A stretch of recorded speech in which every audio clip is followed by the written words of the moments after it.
Supreme court ने बानी PTI की जेल में हालत और फराहम करदा सहूलियात से मुतालिक केस की समाअत के दौरान हुक्म दिया है कि बानी पीटीआई की आंखों का मुकम्मल तिब्बी मुआयना 16 फरवरी से कबल कराया जाए।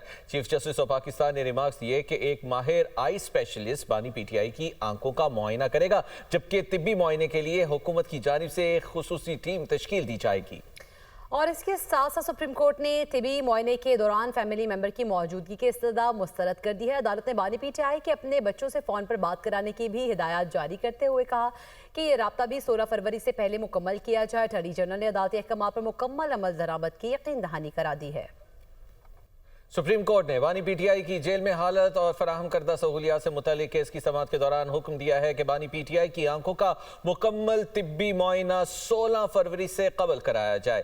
चीफ जस्टिस ऑफ पाकिस्तान ने रिमार्क्स दिए कि एक माहिर आई स्पेशलिस्ट बानी पीटीआई की आंखों का मुआयना करेगा, जबकि तिब्बी मुआयने के लिए हुकूमत की जानिब से एक खुसूसी टीम तश्कील दी जाएगी। और इसके साथ साथ सुप्रीम कोर्ट ने तिबी मुआयने के दौरान फैमिली मेंबर की मौजूदगी की इस्तदा मुस्तरद कर दी है। अदालत ने बानी पीटीआई के अपने बच्चों से फ़ोन पर बात कराने की भी हिदायत जारी करते हुए कहा कि ये राब्ता भी 16 फरवरी से पहले मुकम्मल किया जाए। अटॉर्नी जनरल ने अदालती अहकाम पर मुकम्मल अमल दरामद की यकीन दहानी करा दी है।